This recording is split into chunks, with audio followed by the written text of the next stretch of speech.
Shalom, semangat pagi Bapak Ibu Saudara yang terkasih di dalam nama Tuhan Yesus.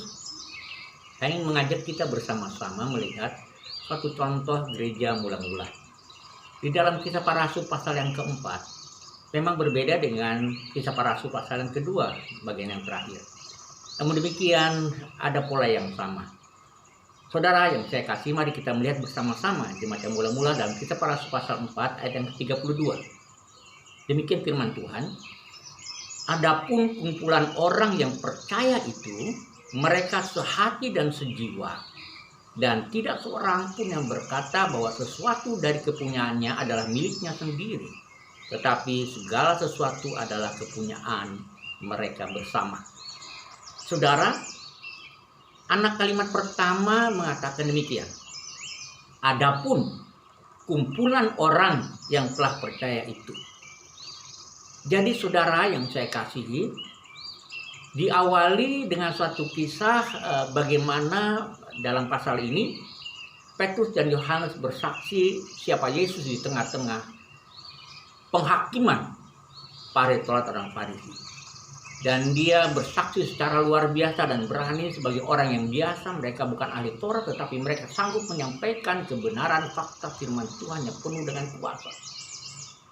Sampai pada akhirnya mereka tidak sanggup untuk menahan Petrus dan Yohanes, dan akhirnya mereka melepaskan Petrus dan Yohanes kembali. Dan ternyata ada satu jemaat di sana yang terus-menerus berdoa untuk mereka. Dan ketika Petrus dan Yohanes kembali di tempat itu, mereka sangat bersuka cita bagaimana karya Tuhan bekerja sangat luar biasa. Nah saudara, kita menggarisbawahi bahwa gereja adalah kumpulan orang yang percaya beriman kepada Yesus Kristus yang adalah Tuhan dan Juru Selamat secara pribadi. Mereka masing-masing, mereka berkumpul bersama. Yang mereka lakukan, mereka berdoa, mereka sungguh mendengar-dengaran firman Tuhan, mereka melakukan banyak perkara yang memuliakan nama Tuhan dalam komunitasnya.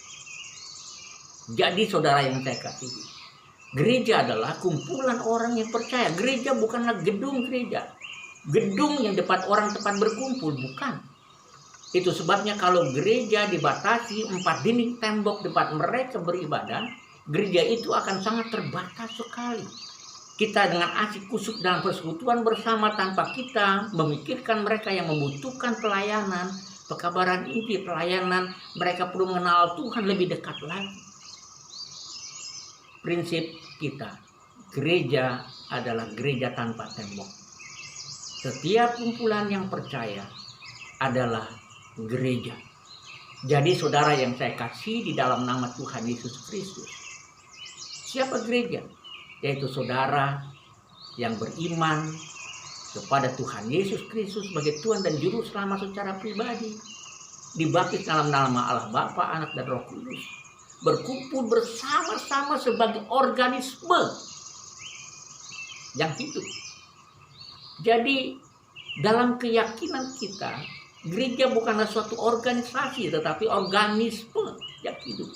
Kalau kita membaca seluruh bagian firman Tuhan, maka kita akan dapatkan bahwa sesungguhnya gereja adalah bentukan suatu organisme di mana Yesus yang adalah kepala, kita adalah bagian dari tubuh Kristus. Saudara yang saya kasih, sekali lagi kita berkumpul bersama sebagai orang-orang yang percaya adalah gereja. Saudara yang saya kasih dalam nama Tuhan Yesus Kristus. Kalau itu ya saudara, gereja seperti itu. Kita percaya bahwa Yesus adalah kepala dari gereja kita, dan kita bagian dari tubuh Kristus. Yakinlah, kita akan senantiasa bersedia untuk taat kepada kepala gereja kita. Dan kita akan mematuhi semua apa yang kepala gereja inginkan, supaya apa yang kita perbuat sesuai dengan keinginannya. Saudara, mari kita bersama tunjukkan sama seperti Petrus dan Yohanes yang berani menyaksikan siapa Yesus.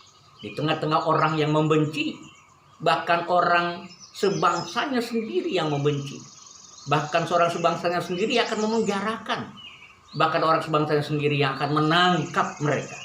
Dan mereka tampil dengan berani menyatakan kebenaran bagi mereka, sampai semua orang yang akan menangkapnya menjadi bungkam dan bahkan sungguh ajaib. Pada hari itu malah akhirnya ada 5.000 orang yang percaya, yang menerima Yesus sebagai Tuhan dan Juru Selamat.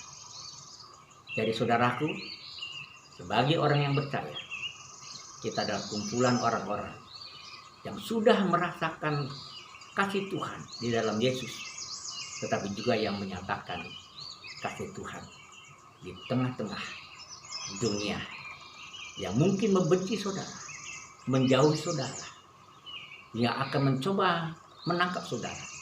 Tetapi percayalah, lebih banyak orang yang akhirnya mereka membutuhkan Yesus sebagai Tuhan dan Juru Selamat secara pribadi. Semangat pagi, semangat menjadi saksi Yesus dimanapun saudara berada. Jadilah garam dan terang dunia. Saudara memuliakan Tuhan, Tuhan sungguh-sungguh dimuliakan dalam hidup saudara. Tuhan Yesus menyertai.